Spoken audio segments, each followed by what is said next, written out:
It was a crisp Sunday morning in early spring. The kind where the sun filters through the palm trees just right, making everything in our quiet suburb of Tampa, Florida, feel alive. I'd been out in the driveway since dawn, giving my 1968 Ford F-100 the royal treatment, wiping down the glossy red paint, checking the tires, and tuning the engine like it was an old friend whispering secrets. That truck had been my passion project for 4 years. A piece of American muscle I'd restored from rust to roar. No distractions. Just me, a rag, and the hum of neighborhood birds. Then came the screech metal grinding against asphalt that set my nerves on edge. I spun around, heart pounding, to see a massive tow truck with pulsing yellow lights backed into my drive. Its cable already latched onto my Ford's hitch. A guy in his mid-40s, decked out in a vest screaming community oversight, strode up like he owned the place, clipboard in hand and a fake badge dangling from his shirt. Flanking him was Monica Vance, our HOA president, gripping a thick binder like it was the Constitution itself. Property standards breach. Sir, he barked, voice dripping with rehearsed authority. This vehicle's a neighborhood risk, immediate tow required under local regs. My blood boiled. Who the hell hooks up someone's pride and joy without a word? Monica nodded smugly, her eyes scanning my truck like it was trash. I kept cool. Years of federal training kicking in 20 years as A.U.S. Marshal teaches you to spot phonies a mile away. Show me your official permit, I said evenly, stepping closer while my mind raced through laws on false authority. He flipped pages, but his hesitation screamed amateur.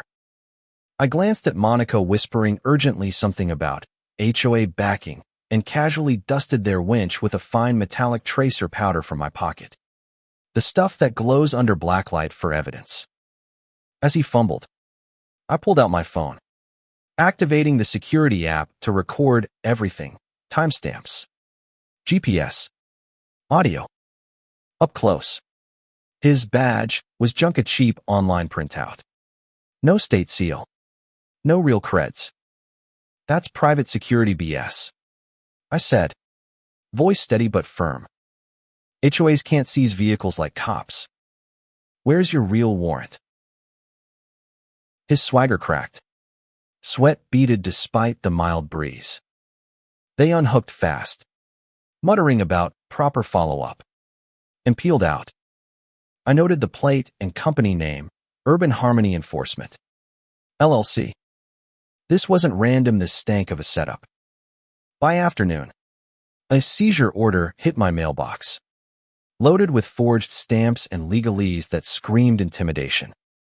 The paper felt slick, but the fonts were off. Codes bogus. I drove to the county clerk's office, a drab building reeking of old coffee and bureaucracy. The clerk, a no-nonsense woman with glasses perched low, scanned her system. No enforcement license here, she said flatly. Private outfits can't impound jack. This is fraud impersonation. Heavy penalties. She pointed out the fakes, wrong seals, invented ordinances, HOA limits, aesthetics only grass height, paint jobs, no towing power. Ever. My gut twisted. This was criminal, not neighborly nonsense. I called Sergeant Kyle Reeves, an old contact from Joint Ops. Kyle, this is bigger than a driveway spat. Fake docs. Staged power, federal mail fraud territory. He jumped on it. If it's organized, we're talking RICO. Conspiracy. How many players? That night, I dug online. Their site was polished stock photos of stern officers, glowing reviews that screamed templates, address a P.O. box drop. But the hook? They peddled safety certification programs, slashing insurance premiums by 20%. Big bucks incentive, pay up or lose your ride. Enough to bully folks into folding. A text buzzed. Compliance check Monday. 10 a.m. Non-compliance incurs fines. Game on. Monday. A slick federal inspector rolled up. EPA-branded gear gleaming. Badge scanning to a mirror sight. Emissions over limits national mandate. He claimed. Hooking sensors to my Ford. But his routine was wrong. My own tester showed clean readings. Then my phone pinged.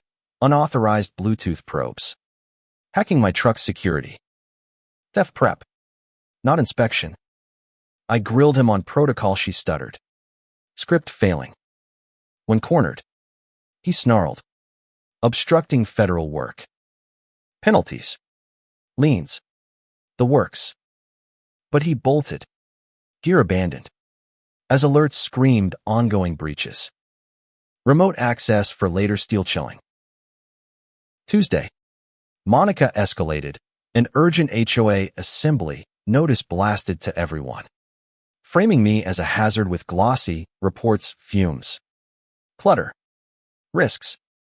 Thursday evening at the community pavilion. 24 neighbors showed. Brows furrowed. Monica passed packets, photos of my truck. Dire warnings. Mr. Ellis disrupts safety. She preached. Whispers grew Mrs. Gomez fretted about kids. Mr. Harlan nodded on waived fines. But doubt brewed. Why now? One asked. I stayed calm. Let's check facts. I flashed the clerk's Laterno jurisdiction. Then Mrs. Kim shared doorbell footage. Monica and Ethan plotting at dawn with pre-filled tickets. Murmurs turned to outrage. Monica pushed back. But the tide shifted demands for proof. Transparency. As it wrapped, I overheard her hiss to Ethan. Push harder and force now. Before they unite. Desperation hung thick. Friday dawned chaotic. Ethan returned with a beefed-up crew, pro-tow rig. Uniform backups. Docks upgraded. Monica rallied safety witnesses as sirens wailed fire. Sheriff. Code folks. All from fake calls. Amid the frenzy, Ethan latched my Ford again. Overwhelmed tactic smart. Ruthless. But I signaled Kyle privately. Federal impersonation coordinate. He managed the mess. No real hazards found. Traced calls to their server's interstate links. Organized crime. Feds swooped. Banks raided. Shells cracked. Trails snaked to Texas. Georgia. California mirror ops raking thousands in fees. Millions in insurance scams via ghost upgrades. Laundering through chop shops. Auctions. Offshore hides. Proceeds. Over $3 million in seized assets. We stung them hard. I posed as a partner.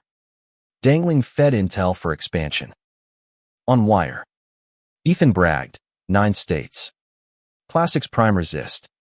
Then pay or forfeit. Monica spilled. Insurers eat fake certs. Rebates flow. No checks. They named fences. Brokers full confessions. Reveal hit. U.S. Marshal, you're done. Panic erupted. Arrests cascaded across states. Ethan. 15 to 20 years for RICO. Theft. Fraud. Monica. 10 to 15 for conspiracy. Laundering. Network crumbled dealers. Facilitators nailed. Communities got restitution. HOAs reformed. Oversight. Verifications. Insurers tightened. Regs toughened. 7 months on. I'm back polishing my Ford on a sunny Sunday. Peace restored. That tracer powder. Key evidence. Standing firm exposed a beast preying on trust. But it begs questions. Are HOAs guardians or tyrants overstepping into personal lives? Should private groups wield cop-like power? Or is that a slippery slope to abuse? Would you fight a scam like this? Or pay to avoid hassle even if it means funding crooks? Drop your take below. Does this fire you up for rights? or make you question community rules? Hit like if it gripped you. Subscribe for more real talk twists. And let's debate, who's really watching the watchers?